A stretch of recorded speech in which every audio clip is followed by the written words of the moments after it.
como anda seu coração? E o que está dentro dele hoje? O título dessa mensagem é Batalha Espiritual e o Perigo da Casa Vazia. O Evangelho de Jesus Cristo, segundo escreveu Mateus, no capítulo 12, do versículo 43 ao 45, parte A, diz assim a palavra do Senhor.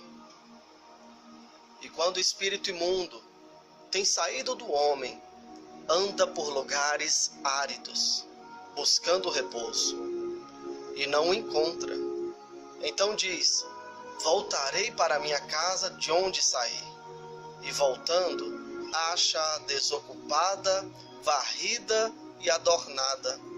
Então vai e leva consigo outros 7 espíritos piores do que ele, e entrando, habitam ali. O texto sagrado ensina que um certo demônio saiu de um homem, que ele chama de casa.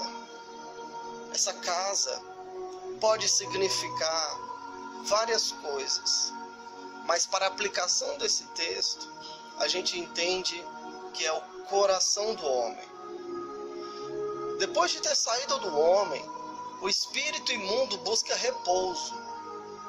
Isso sugere um cansaço, que pode ser oriundo da luta que perdeu, onde colocou sua força, energia, mas saiu derrotado em busca de repouso, que não é encontrado. O texto ensina que esse demônio derrotado anda em lugares áridos. Isso sugere uma chacota e cobrança por parte de seus superiores. Tudo isso leva a voltar para sua antiga casa e tentar êxito novamente. Mas para isso ele chama mais outros 7 espíritos imundos, ainda mais fortes do que ele.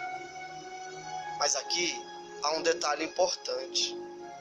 Esse espírito imundo que uma hora saiu e agora quer voltar com outros 7, ele não pode simplesmente entrar nessa casa.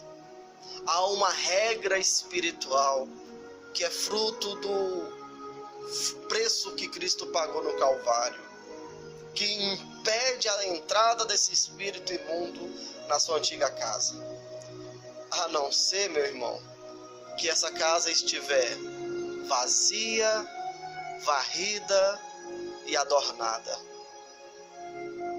O perigo da casa vazia é que esse termo indica que há moradores nela. Não se trata de uma casa abandonada, e sim de uma casa que ficou vazia por algum momento ou alguma ocasião. A casa não pode ficar vazia, nem por um instante sequer. A casa não deve ficar vazia. Você pode olhar para a sua casa e dizer: mas meu coração nunca fica vazio, Jesus mora dentro dele. Mas a questão é: e naquela hora do jogo? Na hora da novela, dos canais de TV por assinatura, nas horas de internet na madrugada, no horário do trânsito da escola, no horário louco dos horários de pico, na hora da calúnia, na hora da afronta, nos momentos em que nossa força é levada além do nosso limite. Jesus realmente fica dentro da casa? Ou o colocamos para fora com o nosso jeitão, com nossas reações? Temos a mania de resolver do nosso jeito. Mas se Jesus realmente estiver na casa, é Ele que governa. Nossas reações, então, deverão ser governadas por Ele. Procure lembrar, meu querido, se suas reações foram governadas pela carne ou pelo Senhor. A resposta lhe dirá se alguma vez essa casa ficou vazia. Casa varrida. É certo que uma casa varrida não garante limpeza total. O trabalho de limpeza completo é varrer e lavar. Simplesmente varrer é apenas parte do processo. Numa casa varrida, houve uma tentativa de limpeza. Iniciou-se uma limpeza, mas ela não foi concluída. E o que tem de gente que começa um propósito diante do Senhor e não termina, começa um voto e não vai até o fim. Ele faz votos e não cumpre. Ele é de um jeito na igreja, mas não é do mesmo jeito no trabalho. Ele adora um louvor na igreja e pragueja na sua própria casa. Ah, meu amado, se entregue totalmente ao Senhor. Mas tem uns que se entregam quase totalmente ao Senhor. Começa uma limpeza, faz uma varrida e fica por aí. Sabe, meu irmão, a limpeza em nossa casa deve ser completa. Não se conforme com apenas uma varrida. Hoje é tempo em que o Espírito Santo de Deus derrama das águas que fluem do trono do Pai, necessárias para que a limpeza seja completa em seu coração. Casa adornada. Adornar significa enfeitar ou embelezar. Veja que a casa não está uma bagunça. Pelo contrário, está adornada. Mas enfeites, embelezamentos não assustam os espíritos imundos. Os demônios não têm medo de vestidos novos, parcelados no cartão de crédito a perder de vista de tão caros. Não tem medo do terno de risca de giz, que não tem medo de maquiagens. O inimigo não tem medo desses adornos. Na verdade, o inimigo tem medo do servo fiel que dobra o seu joelho e invoca o poderoso nome do Senhor. Lembre-se que se a casa estiver vazia, varrida e adornada, o espírito imundo que uma vez foi expulso poderá voltar e entrar nela novamente. Só que desta vez acompanhado de outros 7 espíritos ainda mais imundos do que ele. Existem, meu amado e minha amada, pelo menos 3 portas pelas quais esses espíritos imundos podem entrar. E a primeira porta se chama pecado. O pecado abre portas enormes na casa para a entrada de espíritos imundos. Em sua pior consequência, existem os pecados de comissão. No livro dos Atos dos Apóstolos, por exemplo, vemos a história de um casal que vende uma propriedade para ofertar o valor integral para a igreja. Algo que foi uma decisão do casal. Mas por uma motivação gananciosa, eles retiram a parte do valor para si. Um pecado premeditado que os levou à morte. Em Gálatas capítulo 5, a gente vê uma lista de obras da carne. Repare naquela lista, meu amado e minha amada. Pecados como feitiçaria estão lado a lado com o pecado de inimizade. Você, como servo de Deus, pode não praticar feitiçaria, eu sei. Mas inimizade? Lembre-se que essa obra da carne está lado a lado no livro de Gálatas. O pecado premeditado abre portas para a atuação maligna em nossas vidas. Pode ter perdão por parte do Senhor, mas pode também ter consequências terríveis que não vale a pena. A segunda porta é lembranças da infância. Memórias podem ser uma porta aberta para a ação maléfica na vida de uma pessoa. São situações não resolvidas, lembranças de dor, traumas, pensamentos angustiantes que, quando surgem, pode mudar um dia inteiro de uma pessoa. O Senhor lança todo o nosso passado no mar do esquecimento. Ele não se lembra de nossos pecados arrependidos e confessos. Devemos buscar no Senhor fazer o mesmo. Clamar que o Senhor nos direcione a lançarmos os nossos passados no lugar que lhe é devido, que é no passado mesmo. Clamar para que sejamos curados de toda lembrança conflituosa da infância. E a terceira porta é maldição hereditária, ou por alguns chamados de comportamentos hereditários. E a gente percebe que erros de pais se repetem nos filhos. E isso é bíblico. A gente vê na história do patriarca Abraão, que ele, em algum momento da jornada dele, ele comete uma mentira. E, para surpresa nossa, na história do filho dele, do patriarca Isaac, parece que a mentira se repete. E na terceira geração, que já é Jacó já é conhecido como usurpador, enganador, enganou o próprio pai.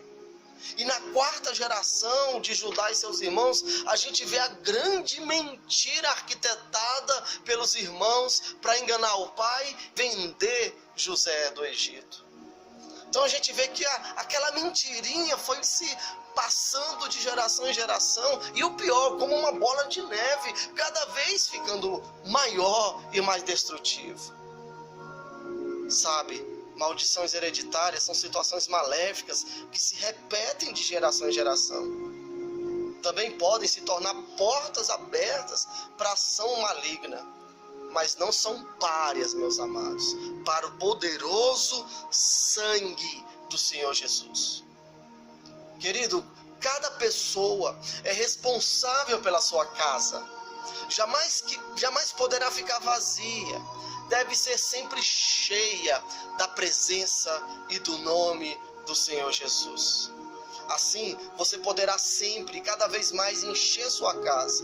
Atitude que garante sempre a vitória diante dos 8 imundos que estão em nosso derredor, querendo regressar para a casa que uma vez ele ocupou. Por isso, é necessário a gente encher essa casa do Espírito Santo. Isso acontece de duas formas. A primeira é fruto do Espírito. Na carta que Paulo escreveu aos Gálatas, a gente vê a lista do fruto do Espírito. Um total de 9 frutos que é chamado de apenas fruto, no singular mesmo, indicando que um está associado ao outro. Um é relacionado ao outro, de forma que são indissociáveis. Uma casa cheia dos 9 frutos do Espírito impedirá que portas se abram para o mal. Com os 9 frutos, a casa jamais estará vazia. O segredo para ter o fruto do Espírito pode ser encontrado na parábola da videira. Presta atenção, quando o nosso mestre declarou: permaneçam em mim e eu permanecerei em vocês. Nenhum ramo pode dar fruto por si mesmo, se não permanecer na videira. Vocês também não podem dar fruto se não permanecerem em mim. João capítulo 15, versículo 4. Então, meus irmãos, somente poderemos ter o fruto do Espírito se permanecermos em Cristo. Gosto dessa palavra, permanecer. Pois a gente vê que ao longo da caminhada, muitos começam, mas são alguns que permanecem. Eu oro que o Espírito Santo de Deus te faça permanecer. Aconteça o que acontecer, luta que for, provação e provações, que o Espírito Santo te convença a permanecer na presença do Senhor. A palavra permanecer está associada a obedecer a Cristo. Veja em João capítulo 15, versículo 10. Se vocês obedecerem aos meus mandamentos, permanecerão. E a segunda coisa que a gente tem que encher essa casa é do poder do Espírito. Aleluia. Em batalhas espirituais devemos encher a casa do poder do Espírito. Jesus declarou em Atos capítulo 1, versículo 8 que: mas receberão poder quando o Espírito Santo descer sobre vocês. O poder do Espírito Santo é manifestado em nós através de seus dons. Na carta paulina escrita aos Coríntios, vemos no 12º capítulo uma lista de 9 dons do Espírito. Procure, servo do Senhor, com zelo os dons do Espírito.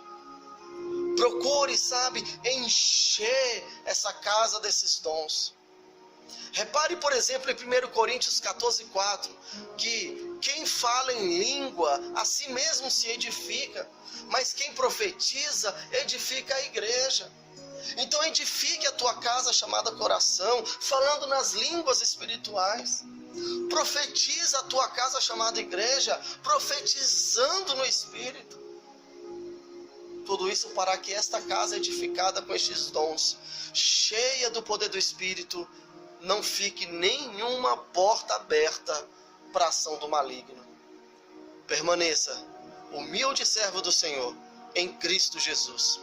E prepare-se para as lutas diárias que um fiel enfrenta. Vencemos uma batalha. Sabemos que virão outras, mas a vitória é garantida. Basta nunca deixarmos a casa vazia. Oro a Deus que o fruto e o poder do Espírito preencha a sua casa chamada coração. Em nome de Jesus. Amém.